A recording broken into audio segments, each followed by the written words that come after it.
lorsqu'on se retrouve à deux. Humain divin dans la gloire, toute l'adoration à Dieu.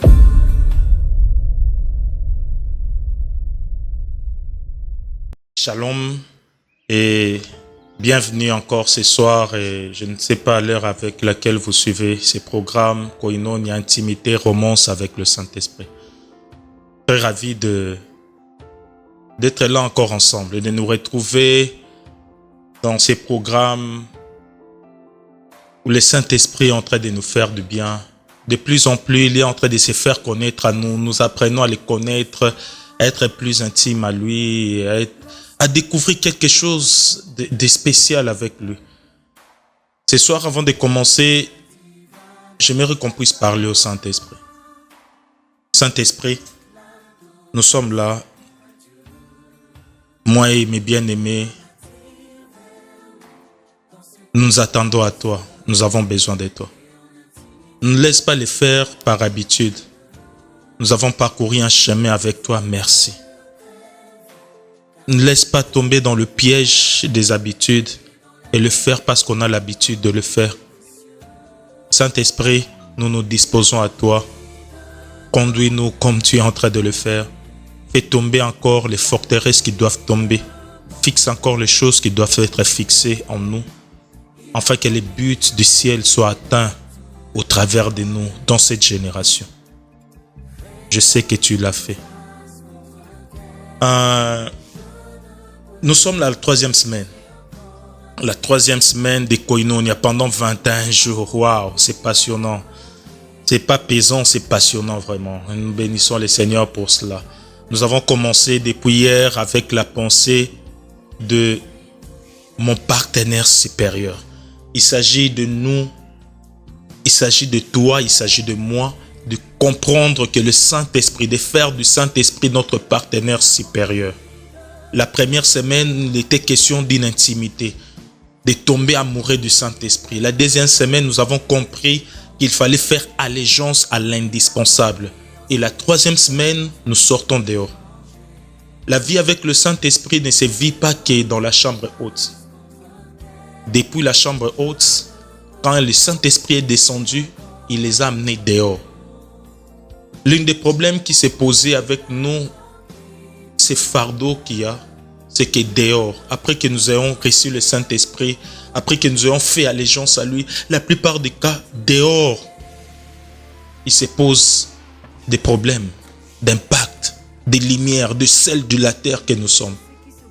Je vais lire ces passages de notre Seigneur Jésus dans Matthieu 13, 37.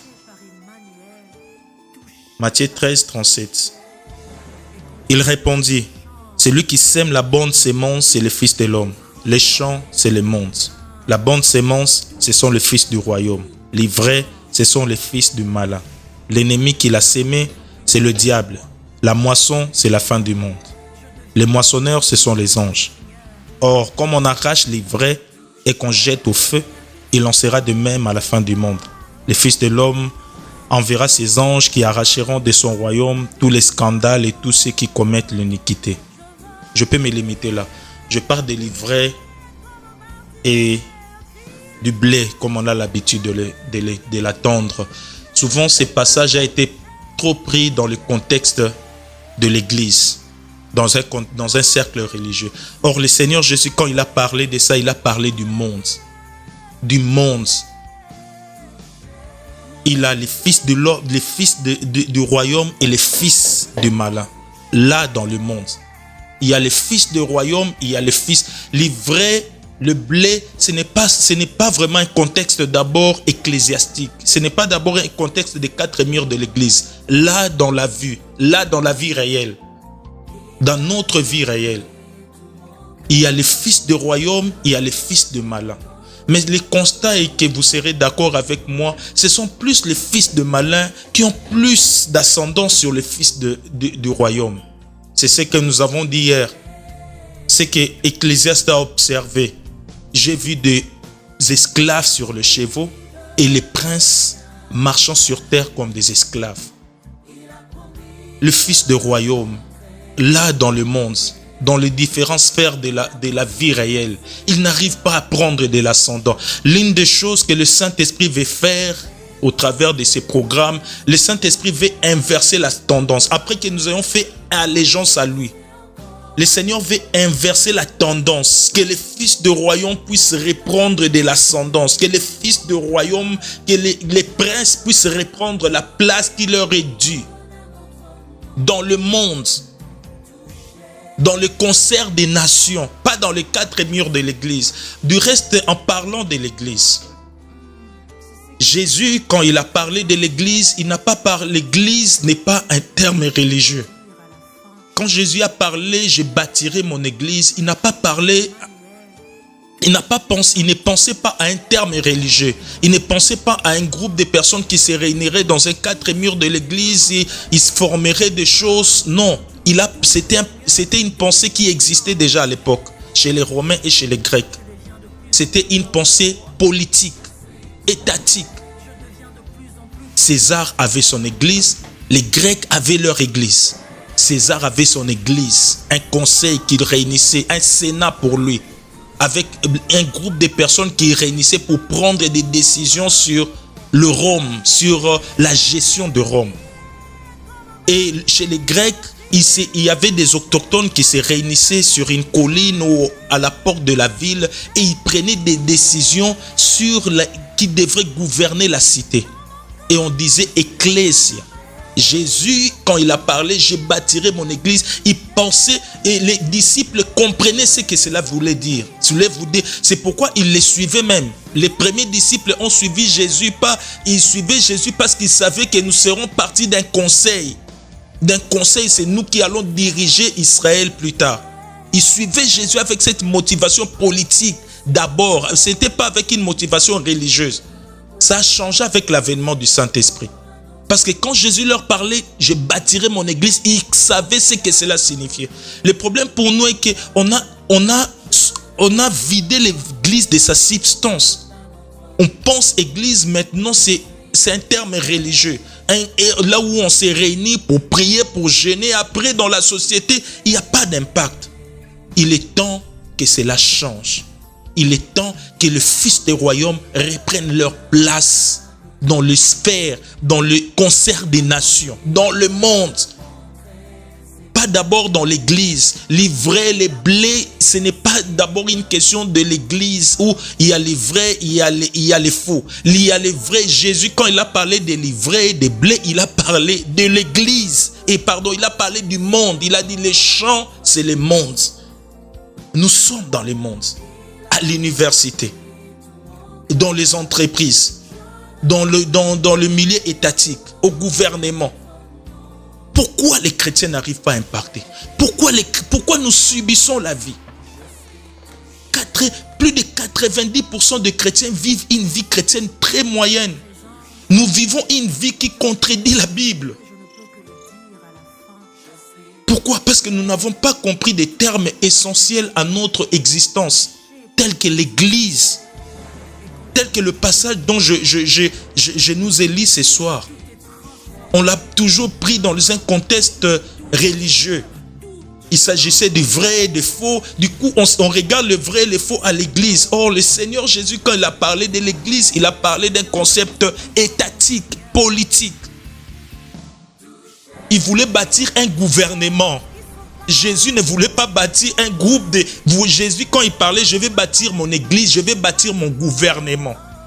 Il parlait en tant que roi qui voulait bâtir son gouvernement comme César avait son gouvernement.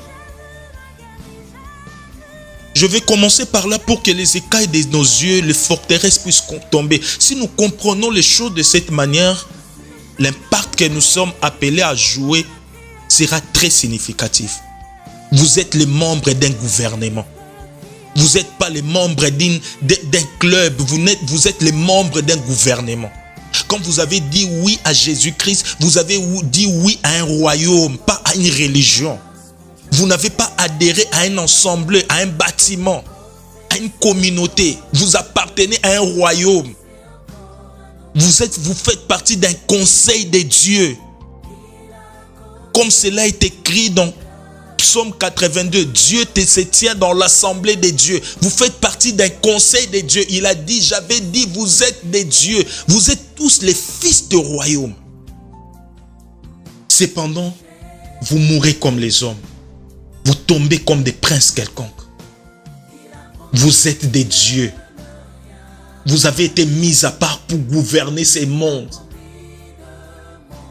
Vous avez été mis à part pour impacter ces mondes ici, pas pour intégrer un département à l'église. C'est pour impacter votre monde. Vous avez un milieu, vous avez une sphère dans laquelle vous devez influencer. C'est ce que le Seigneur attend de nous. Et pour réussir ça, il nous faut le Saint-Esprit, notre partenaire supérieur. Parce que pour agir, pour gouverner, pour travailler dans le monde, on a besoin de partenaires. Même les gouvernements, même le pays, même les entreprises, ils ont des partenaires. Et pour conduire, pour fonctionner dans la vie, on a besoin des partenaires. Pour régner dans la vie, on a besoin des partenaires. Et le partenaire expert par excellence qu'on peut avoir, c'est le Saint-Esprit. Vous voyez maintenant le rôle du Saint-Esprit. Ici, pendant toutes ces semaines, nous sommes en train de parler le Saint-Esprit dans notre quotidien. Pas le Saint-Esprit qui se limite qu'à nous faire parler à langue. Pas le Saint-Esprit qui va nous faire tomber. Pas le Saint-Esprit qui va nous faire montrer les numéros de téléphone. Pas le Saint-Esprit qui va nous faire montrer quel est le démon qui vous poursuit dans votre famille. Le Saint-Esprit qui vous donnera des stratégies d'entreprise. Le Saint-Esprit qui vous révélera, qui vous les formules. Comme Colgate. Colgate a été inventé par un chrétien. Il a reçu la formule de Colgate par le Saint-Esprit. Attendez-vous pendant toute cette semaine à recevoir des choses, des formules, à recevoir des stratégies en tant que chef d'entreprise, à recevoir des directives pour gouverner, pour gérer la cité. On a laissé ces choses aux fils de malins et on s'est plaint que les choses ne vont pas dans notre pays, dans nos villes. Parce qu'on a laissé aux fils de malins, on a dit c'est l'affaire du monde. Nous ne sommes pas du monde. L'affaire du monde, c'est pour eux. Mokilo yabi sauté. On a chanté ces cantiques, ces mensonges et on l'a intégré en nous. Que Mokilo yabi sauté. Nous sommes du ciel. Un évangile, je vais vous dire une vérité, bien aimé. Un évangile qui ne vous parle que du ciel, c'est un arnaque. Jésus-Christ n'était pas venu pour que nous allions au ciel. C'était pour que nous puissions régner sur la terre. Pourquoi? Je me suis demandé, et après avoir reçu le salut, pourquoi nous ne sommes pas directement allés au ciel? Pourquoi nous sommes restés sur la terre? Pourquoi Dieu nous fait rester sur la terre? Qu'est-ce qu'on fait? On est là seulement pour prier, gêner et nous marier, avoir une voiture. Non. Ce que le Seigneur attend de nous, ce que Dieu attend de nous, notre raison d'existence sur la terre est beaucoup plus grande que ça. Vous avez un rôle important à jouer dans ce monde. C'est pourquoi vous êtes encore dans le monde. Vous avez un agenda que Dieu a pensé pour vous, taillé sur mesure pour vous. Personne d'autre ne jouera ce rôle que vous avez à jouer. Je suis en train ce soir d'enlever ces écailles, enlever ces forteresses, faire tomber ces complexes-là, qui nous fait croire que Dieu est plus avec certains qu'avec les autres. Il y a certains qui doivent plus jouer le rôle que d'autres. Il est temps que nous reprenions notre place dans l'échiquier des nations. Il est temps que nous reprenions l'église, reprendre. Quand je parle de l'église, je ne parle pas d'un groupe de personnes qui appartiennent à une communauté. Je parle d'un gouvernement. Je parle des dieux. Je parle des fils du royaume qui se réunissent quelque part pour prendre des décisions qui doivent influencer la nation. C'est pourquoi Jésus a dit de nous, nous sommes lumière du monde et celle de la terre, pas de nos départements. Nous sommes censés éclairer le monde. Pas fuir le monde. Église, nous sommes censés éclairer le monde, pas fuir le monde. Nous sommes censés apporter notre saveur sur la terre, pas dans un groupe de prière. Nous sommes censés apporter notre saveur sur la terre, pas dans un groupe de prière, pas sur la montagne. Je ne suis pas contre les montagnes, je ne suis pas contre les départements. Mais je suis contre le fait que la religion a fait de nos bâtiments des prisons, des salles d'attente pour le ciel. Jésus n'était pas venu pour nous amener au ciel. Ce n'était pas son but premier. Les fils du royaume, cette partie vous concerne. Pendant cette semaine, on va parler entre nous. On va montrer des exemples pratiques de la Bible. Toute cette semaine, le fils du royaume, on doit se remettre en question. Il y a quelque chose qui ne va pas entre nous. On s'est trop salé entre nous, on s'est trop éclairé entre nous. Là dehors, le monde nous attend. Là où il y a les ténèbres, les besoins de la lumière est plus qu'une évidence. Là dans la société. Isaïe. Je vais lire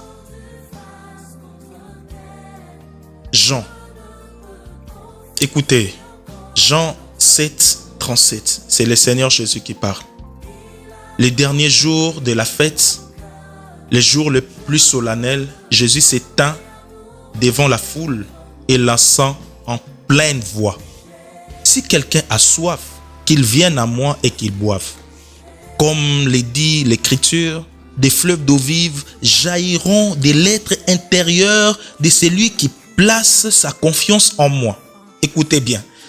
Comme le dit l'Écriture, des fleuves d'eau vive jailliront de l'être intérieur de celui qui place sa confiance en moi. Est-ce que vous placez votre confiance en Dieu? Écoutez bien, c'est très important. C'est lui qui place sa confiance en moi. Jésus n'a pas dit c'est lui qui a un titre à l'église. Il a dit des fleuves d'eau vive couleront de l'être intérieur de celui qui appartient à une communauté très connue dans leur pays. De celui qui est très proche de son pasteur. De celui qui a des doctorants. Non, il a dit c'est celui qui place sa confiance. Dès l'instant où tu places ta confiance au Seigneur Jésus-Christ, les fleuves d'eau vive sont censés couler de ton être intérieur. Pas seulement de ton pasteur, pas seulement de ton père, pas seulement de celui que tu admires beaucoup dans l'évangile.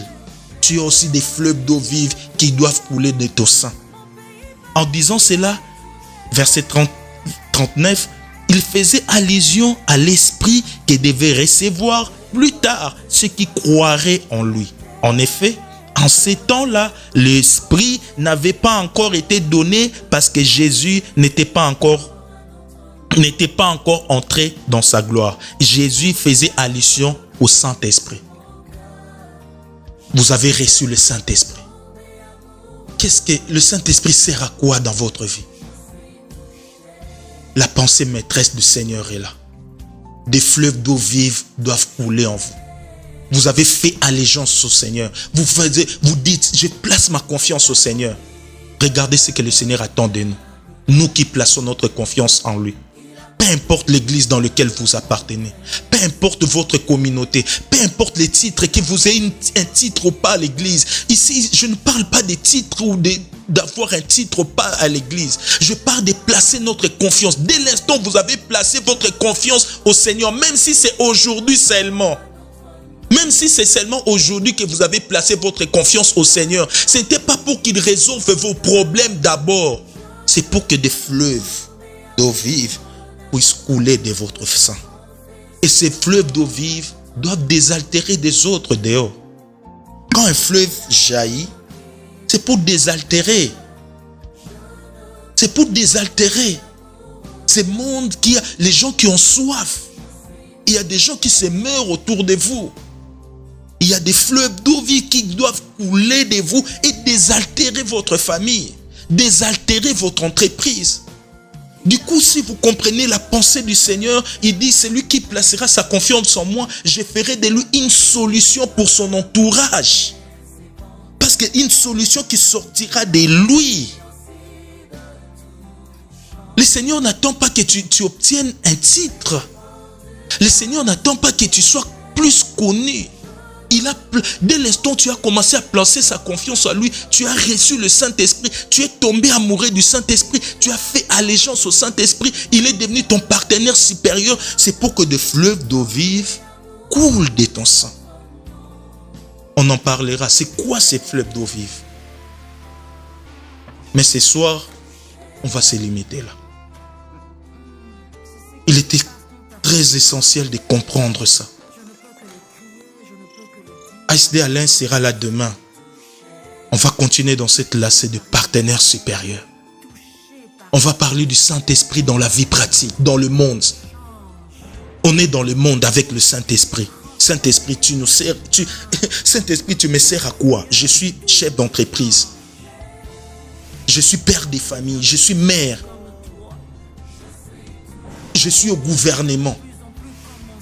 On l'a dit hier, c'est pourquoi quand les chrétiens sont... Je parle avec un frère, il dit, papa, je ne comprends pas, c'est comme si nous chrétiens, on nous a enlevé la société dans le corps.